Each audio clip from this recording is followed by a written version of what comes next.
All right, you ready? Yep.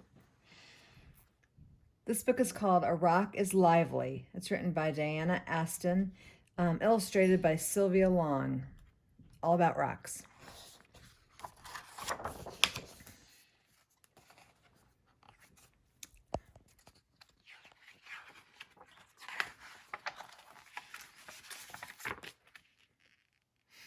As you can tell, the illustrations in this book are going to be awesome.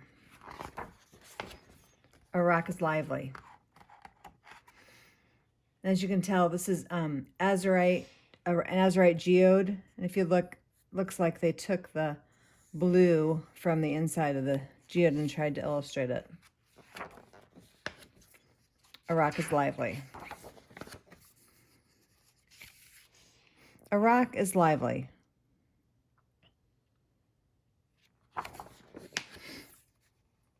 Bubbling like a pot of soup deep beneath the earth's crust, liquid, molten, boiling. Depending on what type of rock it is, a rock melts at temperatures between 1,300 and 2,400 degrees Fahrenheit, which is 700 and 1,300 degrees Celsius. And this, if you'll notice, this is kind of showing layers of earth. So this type of rock, this would be our igneous rock, and then metamorphic rock and sedimentary rock. A rock is mixed up. All rocks are made of a mix of ingredients called minerals. Just as a batter of flour, butter, and sugar makes a cookie, a batter of minerals makes a rock. The recipe for a rock might include minerals like aluminum, copper, diamond, fluorite, gold, gypsum, lead, nickel, platinum, quartz, silver, sulfur, tin, topaz, and turquoise. They're showing you. So this is pyrite. This is fool's gold. Sodalite, calcite. This is a very popular Indiana mineral. And lazurite. This lapis lazuli, it says, I'm not sure if I'm pronouncing that right. It says mix the mineral lazurite with a dash of sodalite and a pinch of both calcite and pyrite. Heat within the earth until a brilliant blue. So they're using all of these to make this. A rock is galactic. Outer space is a shower of rocky fireworks. Meteoroids are rocks that range in size from a grain of sand to a basketball. They become meteors or shooting stars when they streak through the Earth's atmosphere and vaporize. Sometimes pieces of meteor aren't vaporized and they land on the Earth's surface. These are called meteorites. Comets, right here, comets are balls of rock and ice, sometimes called dirty snowballs, that are heated by the sun and soar through space, leaving glowing ribbons of dust behind them. Asteroids are gigantic chunks of rock and metal. They can weigh millions of tons. The largest known asteroid is 650 miles in diameter. Diameter would be the distance across. That's 1,050 kilometers. It would take a person 352 hours or nearly 15 days to walk around it. That's pretty big. A rock is old. The oldest known rocks on Earth were formed billions of years before the sky turned from green to blue, before dinosaurs thundered across the Earth, before humans learned how to make fire.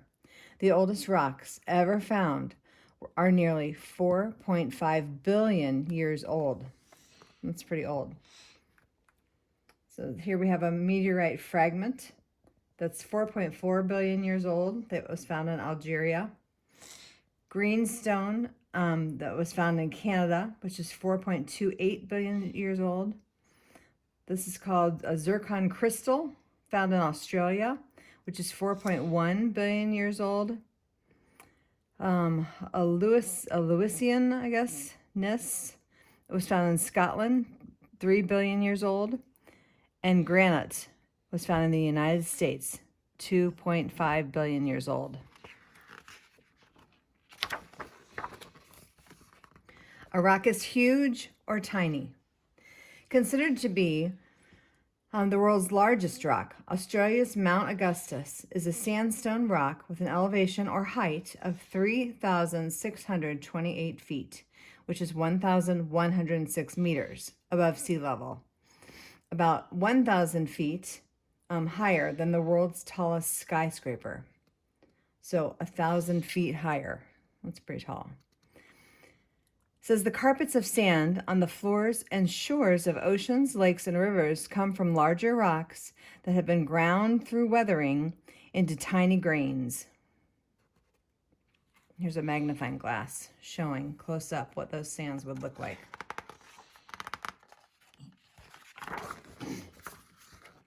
A rock is helpful.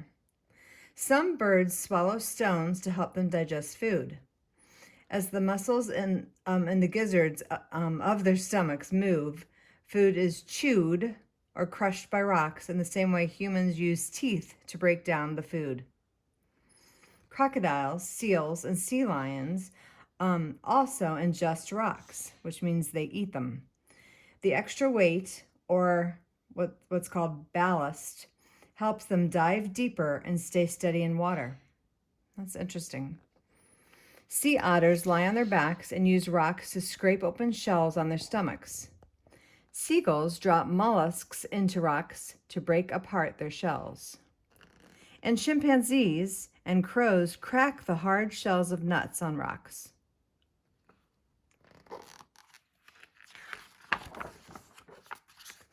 A rock is surprising. Some rocks need to be broken apart to reveal their beauty. Geodes, round, hollow rocks, found mostly in deserts or beds of volcanic ash, hide sparkly crystals. The crystals were once liquids, but trapped inside a rock for thousands of years. They changed into jewels of many colors. And friends, I'm really sorry because we would have broken apart geodes in our classroom. Maybe we can come back and celebrate and do that together. Agates too, or agates maybe. Agates, I'm not sure how that's pronounced. Agates too, with their colorful layers created by liquid deposits, are often found in volcanic rock. So these are all different geodes that you're looking at. Or what they're calling this agate. A rock is inventive. Long ago, humans chiseled rocks into sharp-edged weapons and tools. Flaky flint and obsidian rocks were chipped into arrowheads, spear points, axes, and hammers. Round granite, lime, or sandstone, and lava rocks were shaped into mortars and pestles used for grinding seeds and rice and nuts, chilies and garlic into food. Today, humans use rock to make cement and bricks, paper and pencils, glass, and toothpaste.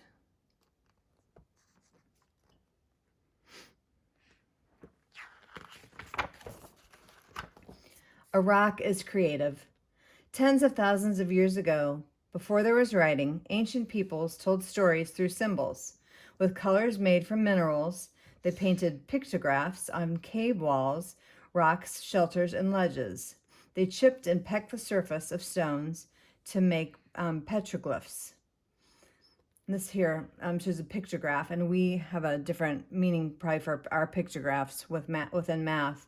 But a pictograph here, this was found in France 12 to 17,000 years ago. And this is a petroglyph. This is found in Utah. It says 9 Mile Canyon, Utah, and this was 1,000 years old.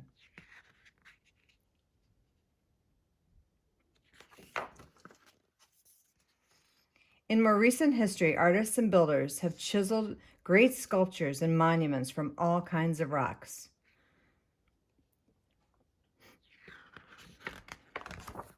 Whoops, sorry.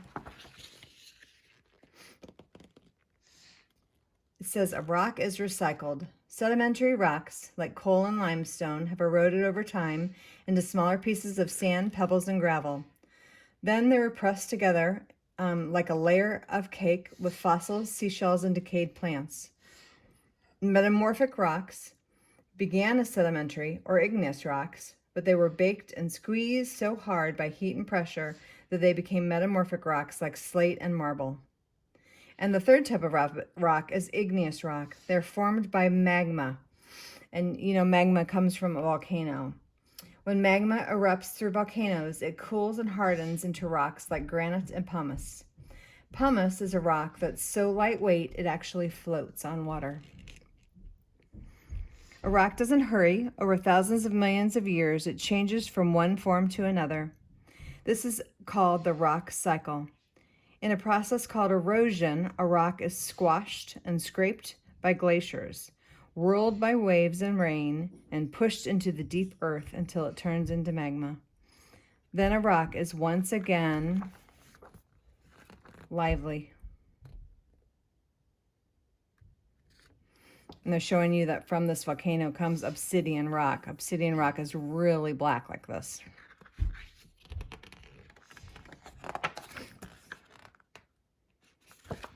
All right, a rock is lively. I'm not sure if this is an AR quiz or not, but you can try it out.